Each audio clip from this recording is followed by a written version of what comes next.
Here's the big challenge of life. You can have more than you've got because you can become more than you are. That's the challenge. And of course, the other side of the coin reads, unless you change how you are, you'll always have what you got. Everybody hopes things will get better. Everybody hopes. Poor people hope. That ought to tell you something. It means the future does not get better by hope. It gets better by plan. If you wish to be successful, study success. If you wish to be happy, study happiness. If you wish to be wealthy, study wealth. Don't leave it to chance. Make it a study. Some people just go through the day with their fingers crossed. See, that won't do it. You've got to study the things that can change your economic, social, spiritual, personal life. If you don't like how it is for you, change it. If it doesn't suit you, change it. If it doesn't please you, change it. If it isn't enough, change it. And I challenge you to do that because you can change. See, you don't ever have to be the same again after tonight, only by choice. Get around successful people and listen. Now, you can also learn from unsuccessful people. Take notes on both, negative and positive. On the negative, the notes are called what not to do. And you got to learn what not to do as well as what to do. So learn from the negative as well as the positive. Okay? Find out what poor people read and don't read it. Right? That's good information. Learn from the negative. But now you can also learn from the positive. Get around successful people. Listen to what they say. Listen to how they say it. It's important. We've all got about 16 waking hours. Practice listening those 16 hours. And I say practice listening because listening isn't easy. I found out it's easier to talk than it is to listen. But if you will practice listening the 16 hours you're awake, sure enough, from surprising sources comes great ideas. In sales training we teach, if you want to learn sales, listen to the kids. Kids have got to be the master salespeople of all time. They have no equal. Father tells his young son, no, you cannot have an ice cream cone. 30 minutes later, he's licking on one. That'd be 30 minutes worth listening to. They got moves you wouldn't believe. Persistence runs deep like the ocean. And the kids never took a class on how to overcome objection. They already know how. They don't need classes. You tell kids no, it goes right on by. They give you 3 good reasons. You say no, it goes right on by. They give you 3 more. They're masters.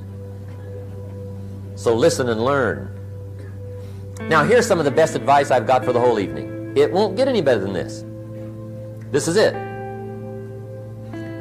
Poor people ought to take rich people out to dinner and listen. That's some of the best I got. If a guy's not doing well, one of the first things he ought to do is find a guy that is doing well and offer to buy him his dinner. Spend $50, $60, $80, $100. Go for the full 9 course. Start him on the juices and hors d'oeuvres. Get him started talking. The salad takes 15 minutes. Keep it rolling. Biggest steak in town takes 45. Keep it rolling. Pour on the dessert. Stretch that meal out about 2 hours. If you get a successful person to eat and talk for 2 hours, they're liable to drop ideas in your lap, change your life. Multiply your income by 2, by 3, by 5. But you're right. Poor people don't usually take rich people out to dinner. That's the problem. The guy said he's rich, let him buy his own dinner. I'm not coming up with any money. And he says, besides, you work where I work. By the time you struggle home, it's late. You're lucky to get your own supper, let alone running around trying to find a rich man to feed. And the guy's behind on his house payment. Good worker, hard worker, sincere. But you got to be better than sincere. Work hard. You wind up broke. You got to be better than a good worker. You got to be a good listener. And remember, what you read and what you hear, put the good stuff in your journal. Now, here's the third way to find out how to change your life, and that's to observe. You can pick up a lot of ideas just by watching. Get around successful people and watch. Here's why. Success leaves clues. Watch how the man shakes hands. Watch how the lady responds. People who do well do certain things over and over and over and over. And if you're clever, you can pick them up. Watch it all. If a guy's making $10,000 a month, I'd watch how he walks. Maybe that's it. Copy his funny little walk. Somebody says, well, that's kind of a silly walk. Say, it's 10,000. I haven't got the money yet, but I got the walk. It's bound to start somewhere. What I ask you tonight is to be unusual and be a good observer of what's going on. You can pick up ideas that can change your life starting tomorrow. Just be a more careful observer. Now remember, there's two ways to see. One is called sight. See with your eyes. The other one is called insight. See with your mind. See with your eyes, you'll see things. See with your mind, you'll see answers. Put your eyes and your mind to work. And the best advice on developing sight and insight is pay attention. Don't miss anything. In the weekend seminar we teach, one of the greatest fatalities to success is preoccupation, lack of concentration. The guy's mind wanders. See, you wind up average. You've got to learn to zero in and concentrate. I read a good article one time, Reader's Digest. The title was, Wherever You Are, Be There. Excellent. Don't miss anything. Now, we've lingered a little bit long on number one here for personal development. Find out how things work, but it's so very important finding out. And I've given you 3 ways to find out. Now, here's the second step to personal development. Okay, number 1 was find out how things work. Here's number 2, go to work.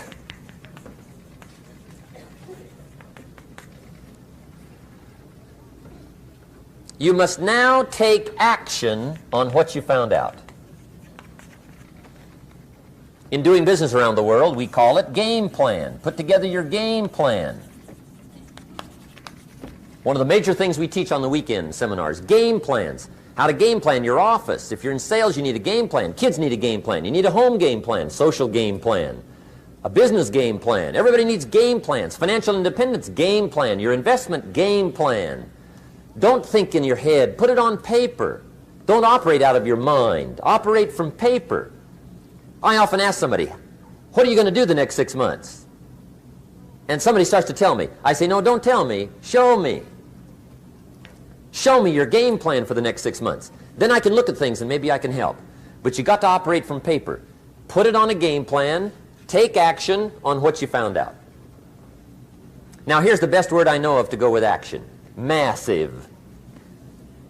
See, that'll change everything. Massive action is called the cure-all. If you're going to make calls, make a few thousand. If you're going to make contacts, make a few thousand. If you're going to knock on doors, knock on a few thousand. See, that'll change everything. Here's the language of the poor. I'll try it a time or two and see what happens. It's the way poor people talk. The guy says, well, I'll give it 30 days. 30 days. You could guess his bank balance. You've got to have a better game plan. So here's one of the major things to do starting tomorrow. Take a look at your game plan. If it isn't loaded with massive action, change it tomorrow. Action. The formula really works like this. Pick up a good idea, take heavy action. Pick up a couple of good ideas, take heavy action. That's the formula for success. Heavy action.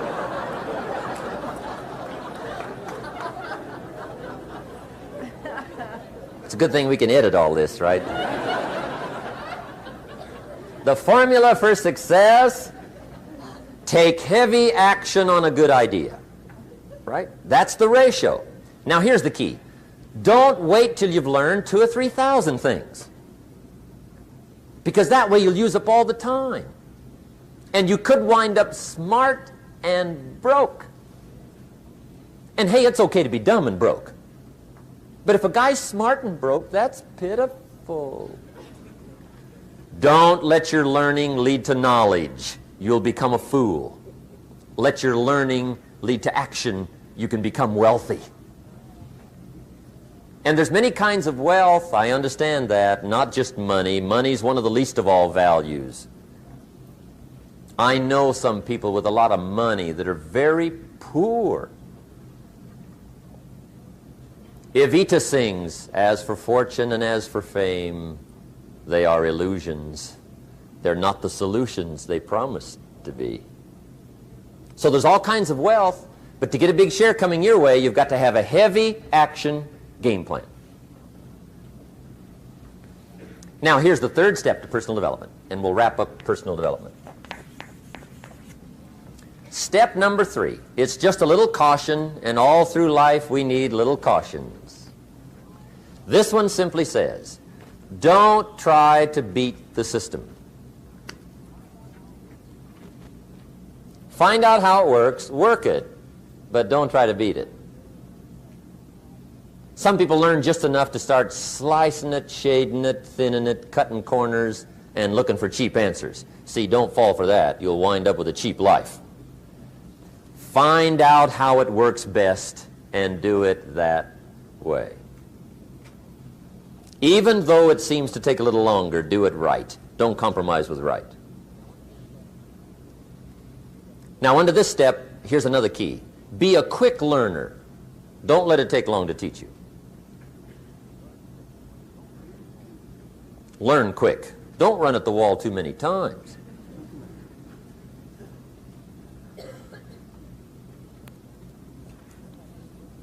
Learn quicker. One guy said he broke his nose 7 times in the same place. Somebody says, looks like you'd stay out of that place. Learn quicker. Now the third point here is don't be stubborn. See, some people won't change even when a better way comes. They say, well, I've been doing it this way 30 years. Hey, be ready for change. If it's a better way, go for it.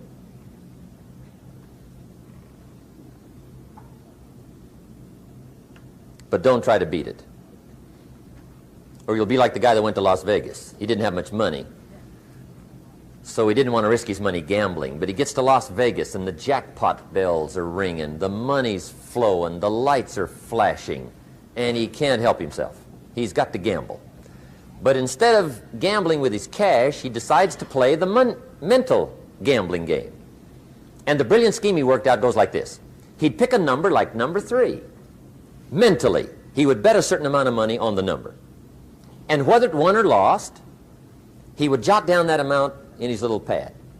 I would have won $5 if I'd have made that bet, just to keep track of it, win or lose. That way, come midnight, he can calculate how he's doing, winner, loser, how much, only not his money. Keep his money. Just play this mental gambling game. So here he is around the gambling table, everybody else shelling out their hard-earned cash. He's got this brilliant scheme.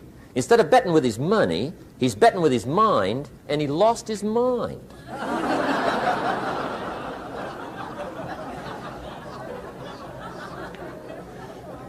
Which means don't try to beat the system, I guess. Okay, we have covered personal development. By the way, it's the longest subject, so